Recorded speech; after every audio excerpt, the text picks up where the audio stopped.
Hello दोस्तों, मैं चंद्र ग्वाल। स्वागत है आपका हमारे YouTube चैनल पाठशाला पिथौरागढ़ में। तो दोस्तों, आज बात करेंगे यहाँ पे उत्तराखंड और उत्तराखंड के जैसे हम step by step topic clear करते हुए लेके चल रहे हैं। लेकिन आज का जो हमारा टॉपिक होगा ऐतिहासिक काल, और ऐतिहासिक काल को कैसे पढ़ना है वो मैं आज आप लोगों को यहाँ पे क्लियर रूप से बताऊंगा। पहले ध्यान दीजिएगा दोस्तों, जब हमने उत्तराखंड की बात की थी यहाँ पे उत्तराखंड में पहले हमने क्या पढ़ा था? प्रारंभिक ऐतिहासिक काल। मैंने बताया था आपको उत्तराखंड के इतिहास को 3 भागों में बांटा गया है। जैसे मैंने आपको बताया प्रारंभिक ऐतिहासिक काल, उसके बाद बताया था आद्य ऐतिहासिक काल, और उसके बाद क्या बताया मैंने आपको? ऐतिहासिक काल। यानी कि प्रारंभिक ऐतिहासिक काल जिसमें सिर्फ साक्ष्य पाए गए हैं और उनका कोई लिखित विवरण नहीं है, उनको प्रारंभिक ऐतिहासिक काल कहा गया था। आद्य ऐतिहासिक काल जिसमें साक्ष्य भी पाए गए हैं और उनका लिखित विवरण भी है, लेकिन उनको पढ़ा नहीं जा सकता दोस्तों, तो उसको हमने क्या कहा था यहाँ पे? आद्य ऐतिहासिक काल। अब बात करेंगे यहाँ पे ऐतिहासिक काल की। अब यहां पे एक बात ध्यान दीजिएगा, ऐतिहासिक काल को भी 3 भागों में बांटा गया है।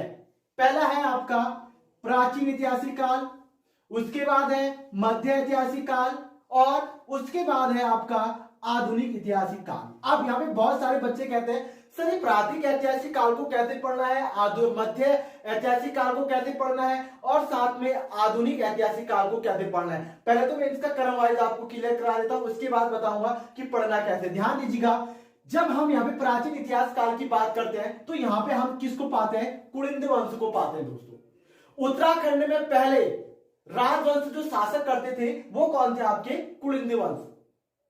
और मध्य इतिहास काल में हम क्या पढ़ते हैं? केतुरी वंश। और आधुनिक इतिहास काल में हम किसको पढ़ते हैं? गोरखा शासक को।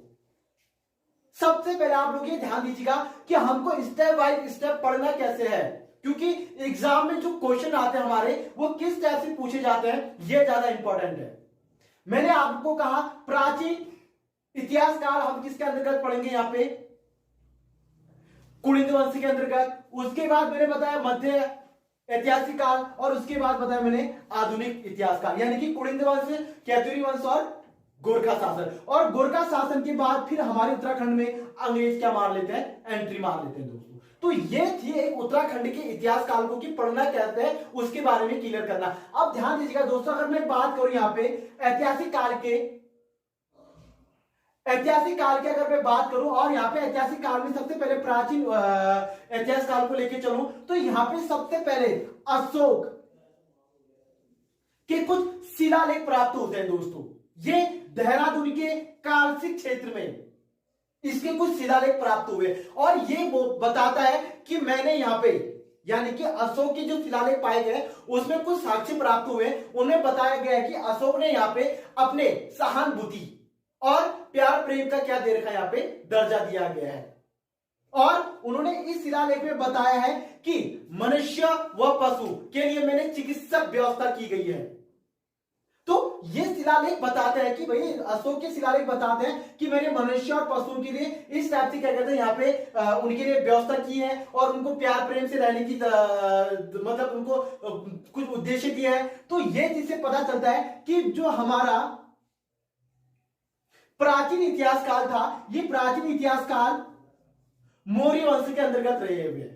ये बताता है कौन? प्राचीन, क्योंकि प्राचीन इतिहास काल में हम किसको पढ़ रहे हैं? अशोक को पढ़ रहे हैं, और अशोक किसके अंतर्गत आ रहा है? मौर्य साम्राज्य के अंतर्गत। और मौर्य साम्राज्य से पता चलता है कि हमारा प्राचीन जो इतिहास था वो किसके अंतर्गत था? अशोक के अंतर्गत था। अब ये जो मैंने आपको बताया यहाँ पे कुलिंद शासक, ये कुलिंद शासक जो प्राचीन इतिहास काल के अंतर्गत है, इनका जो सबसे शक्तिशाली राजा, इनमें जो सबसे शक्तिशाली राजा बताया गया है वो किसको बताया गया है? अमोघ भूति को। अमोघ भूति को सबसे शक्तिशाली शासक मत बताया गया है दोस्तों। तो अब देखिएगा फैक्ट क्या होता है। देखिएगा, सबसे पहले मैंने कहा कि यहाँ पे प्राचीन भारत की बात, प्राचीन इतिहासकार की बात की थी, और प्राचीन इतिहासकार में हमने अशोक के बारे में बात की, और अशोक मौर्य साम्राज्य से संबंधित था। और मौर्य साम्राज्य से पता चलता है कि हमारा प्राचीन इतिहास किसके अंतर्गत कार्य करता था? मौर्य साम्राज्य के अंतर्गत कार्य करता था। ये चीजें क्लियर हो गई। अब जो मध्य इतिहासकार है, यानी कि मध्य इतिहास है, ये मध्य इतिहास बोलता है कि भाई यहाँ पे गुप्त वंशों का साक्ष्य पाया गया है। ये कहता है कि यहाँ पे चंद्रगुप्त मौर्य ने, यहाँ पे चंद्रगुप्त ने क्या कर रखा है? यहाँ पे कार्य कर रखा है। तो यहाँ पे गुप्त वंशों का क्या कर रखा है? यहाँ पे बताया गया, जिसमें हम पढ़ते हैं कैथुरी वंश, और कैथुरी वंश का सारा जो साक्ष्य पाया गया हमें वो गुप्त वंश के अंतर्गत पाया गया है।